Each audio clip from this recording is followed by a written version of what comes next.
ప్రజాప్రతినిధి న్యూస్ కు స్వాగతం. ఖమ్మం జిల్లా సత్తుపల్లి పట్టణంలో స్థానిక లారీ మరియు టిప్పర్స్ యజమానులు వెల్ఫేర్ అసోసియేషన్ ఆధ్వర్యంలో ధర్నా నిర్వహించారు. సత్తుపల్లి పరిసర ప్రాంతాల్లో ఎన్నో కుటుంబాలు అటవీ సంపద, వ్యవసాయ ఉత్పత్తులు, మామిడికాయలు లారీల ద్వారా రవాణా చేసుకుంటూ జీవనం సాగిస్తున్నారు. 2005 నుండి జేవీఆర్ ఓసీ నుండి బొగ్గు రవాణా చేస్తూ జీవనం సాగిస్తున్నారు. 2022లో రైల్వే ట్రాక్ పై నుండి గూడ్స్ రైలు మార్గం ద్వారా కొత్తగూడెం, రుద్రంపూర్కు బొగ్గు రవాణా మొదలైన తర్వాత లారీలు, టిప్పర్లకు లోడింగ్ క్రమేపీ తగ్గుతూ వచ్చింది.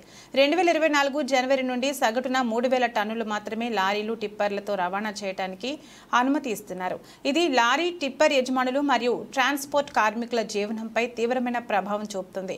జేవీఆర్ ఓసీ మరియు కిస్టారం ఓసీలను నమ్ముకుని అప్పులు చేసి కొనుక్కున్నామని, బొగ్గు ఉత్పత్తిలో లారీలు, టిప్పర్లు మరియు ట్రాన్స్పోర్ట్ కార్మికులకు 40% బొగ్గు రవాణా కోసం కేటాయించాలని కోరుతూ వందల సంఖ్యలో లారీ, టిప్పర్ యజమానులు మరియు ట్రాన్స్పోర్ట్ కార్మికులు సత్తుపల్లి పట్టణంలో ధర్నా చేశారు. సత్తుపల్లి మండల తహసీల్దార్కు వినతి పత్రం సమర్పించారు.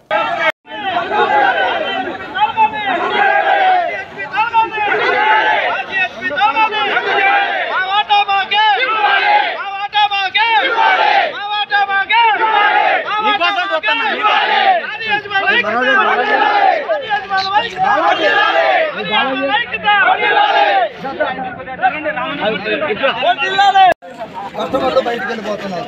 మెయిన్ ఇక్కడ క్వాలిటీ అనేది ఇక్కడ ప్రొడక్ట్ అయినటువంటి క్వాలిటీ ఒకటి, వీళ్ళు డిస్పాచ్ చేసే క్వాలిటీ ఒకటి.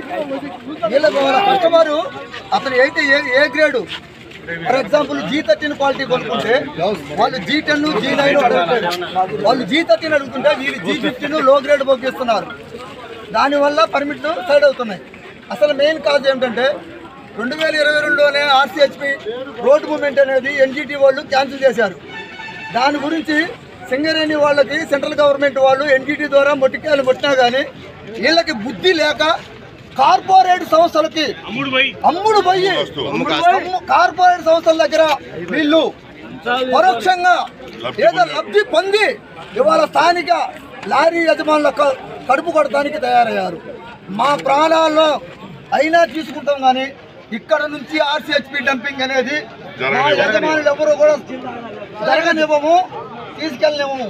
ఈ రోజు మా యజమానుల మట్టికి ఇక్కడ హాజరయ్యారు. రేపు నుంచి మా పిల్లలు కుటుంబాలు మా సమస్య పరిష్కారం అయ్యే వరకు కిస్టారం ఓసీలో నుంచి బొగ్గు పెళ్ళ కూడా బయటకు పోనివ్వము.